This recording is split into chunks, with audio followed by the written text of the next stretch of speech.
Good morning student. आज हम लोग पढ़ेंगे उर्दू कवायद। कवायद में हम लोगों को आज पढ़ना है लफ्ज़ और लफ्ज़ की किस्में। देख रहे हो ये आपका क्लास है, क्लास 6। आज उर्दू क्लास आपका है। तो इससे पहले भी हम लोगों ने पढ़ाया था कवायद को। जब हम आप लोग का क्लास लेना शुरू किए तो शुरू में हमने पढ़ाया था लफ्ज़, हर्फ और कलिमा की किस्मों को। तो आप जानते हो कि उर्दू जो ग्रामर है या किसी भी ज़बान में जो कवायद का रोल है वो काफ़ी अहम है, क्योंकि अगर लैंग्वेज में ग्रामर न रहे तो इंसान उस लैंग्वेज को अच्छे से नहीं बोल पाएगा। इसीलिए ज़बान को सीखने में, लैंग्वेज को यानी भाषा को सीखने के लिए, किसी भी भाषा को, चाहे वो उर्दू हो, हिंदी हो, संस्कृत हो, इंग्लिश हो, ग्रामर का, कवायद का बहुत बड़ा रोल होता है। तो और उसकी जो शुरुआत होती है वो एक हर्फ से होती है। जिस तरह से इंग्लिश में आप पढ़ते हो कि उसकी शुरुआत होती है लेटर से फिर वर्ड बनता है, फिर वर्ड से सेंटेंस बनता है। ठीक इसी तरह से उर्दू में भी ऐसा ही होता है। तो जैसे इंग्लिश में आप ABCD को लेटर कहते हो, उर्दू में इसे हम क्या बोलते हैं? हर्फ। हर्फ किसे कहते हैं? आपने पढ़ा होगा बचपन में अलिफ, बे, ते, से। तो अलिफ से लेकर ये तक के तमाम हरूफ को हरूफे तहज्जी कहते हैं। क्या पता चला कि हरूफे तहज्जी किसे कहते हैं?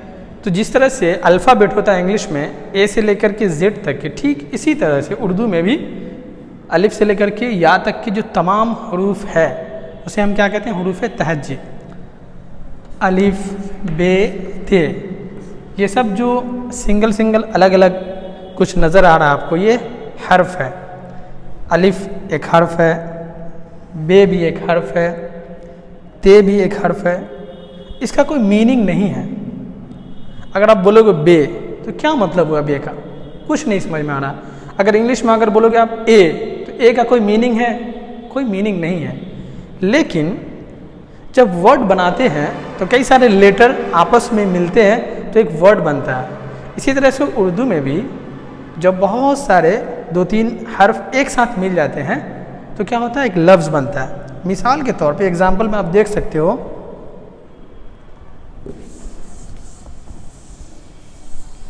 जैसे हमने लिखा यहाँ पे बे, काफ, रे, ये। इस हर्फ का कोई माना है क्या? कोई भी मीनिंग नहीं। लेकिन जब हम इसे एक साथ चारों हर्फ को जोड़ कर लिखते हैं तो एक ही वर्ड बनता है बकरी। अब बकरी किसी जानवर का नाम है, लेकिन इसी बकरी में जो हर्फ है उसको आप अलग अलग कर दो, बे को अलग कर दो, काफ को अलग कर दो, रे को अलग कर दो, तो इसका कोई भी मीनिंग नहीं है। तो आपको पता चला कि लफ्ज़ कैसे बनता है। हुरूफ के मजमुए को, हुरूफ के मजमुए को लफ्ज़ कहते हैं।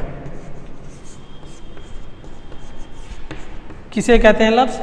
हुरूफ के मजमुए को। जिस तरह से इंग्लिश में कहते हैं ना ग्रुप ऑफ लेटर को वर्ड, इसी तरह उर्दू में भी लफ्ज़ किसे कहते हैं? हर्फ के मजमुए को। जैसे यहाँ आप देख सकते हो बकरी में कितने हर्फ का मजमुआ है? बे, काफ, रे, ये। यानी जब 4 हरूफ का एक ग्रुप बना तब जाकर के एक लफ्ज़ बना बकरी। अब जब लफ्ज़ बन जाता है तो इंसान जब अपने ज़बान से, अपने मुंह से जो कलिमा अदा करते हैं, जो लफ्ज़ बोलते हैं, या तो वो मीनिंगफुल होता है या फिर उसका कोई माना नहीं होता है। तो हम इस बुनियाद पे लफ्ज़ को 2 किस्मों में बांटते हैं। जैसे लफ्ज़, उसकी 2 किस्में, एक है मौजू और दूसरा है मुहमल। तो इस लफ्ज़ की जो 2 किस्में हैं ये मीनिंग के एतबार से है। इंसान कुछ भी अपनी ज़बान से, मुँह से जो अदायगी करते हैं तो उसके या तो मीनिंग निकलते हैं या नहीं निकलते। जैसे मिसाल के तौर पे आप गौर करो, जैसे हमने कहा स्कूल खुल गया, तो स्कूल का एक मीनिंग है कि स्कूल जो वर्ड है ये लग रहा है पढ़ने की जगह है। जैसे हम बोलेंगे चाय, तो चाय से पता चल रहा है कि पीने वाली चीज़ है, लेकिन इंसान अपने जुमले की खूबसूरती को बढ़ाने के लिए क्या करता है, चाय वाय पीना है, पान वान खाना है, तो चाय का तो मतलब समझ में आ रहा है, लेकिन वाय का क्या माना हुआ, कुछ भी समझ में नहीं आ रहा है। इसी तरह से पान वान, कभी कभी आप लोग दोस्तों में ये बातें करते होंगे कि दोस्त चलो चाय वाय पी कर आते हैं, तो चाय का मतलब हुआ चलो चाय पीना है, पीने वाली चीज़ है, लेकिन वाय क्या होता है, वाय का कोई माना ही नहीं है। वाय जो है इंसान अपने गुफ्तगू में बोलने में सेंटेंस को खूबसूरत बनाने के लिए उसको इस्तेमाल करते हैं। तो उस बेस पे लफ्ज़ की दो किस्में होती है, एक मौजू और दूसरा मुहमल। तो मौजू किसे कहते हैं, मौजू का मतलब होता है ऐसा लफ्ज़ जिसका कोई माना हो। जैसे चाय, और मुहम्मल किसको बोलेंगे, मुहम्मल कहते हैं ऐसा लफ्ज़ जिसका कोई माना न हो।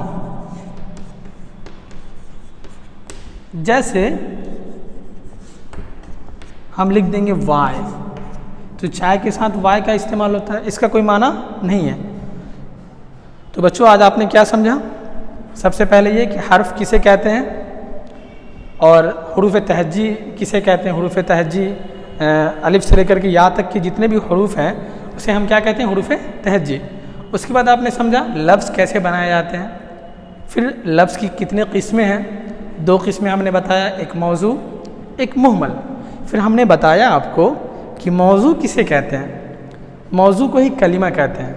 मौजू ऐसा लफ्ज़ होता है जिसका कोई माना नहीं होता है। फिर उसके बाद दूसरी किस्म हमने बताई मुहम्मल, तो मुहम्मल का मतलब होता है ऐसा लफ्ज़ जिसका कोई मीनिंग नहीं हो। तो ये सारे चीज़ों को हमने मिसाल के साथ आपको समझाया है और एग्ज़ाम्पल के ज़रिए शायद आपको अच्छे से समझ में आया होगा ये सबक। तो फिर हम लोग नेक्स्ट डे जो है कलीमा पढ़ेंगे और कलीमा की किस्मों को पढ़ेंगे।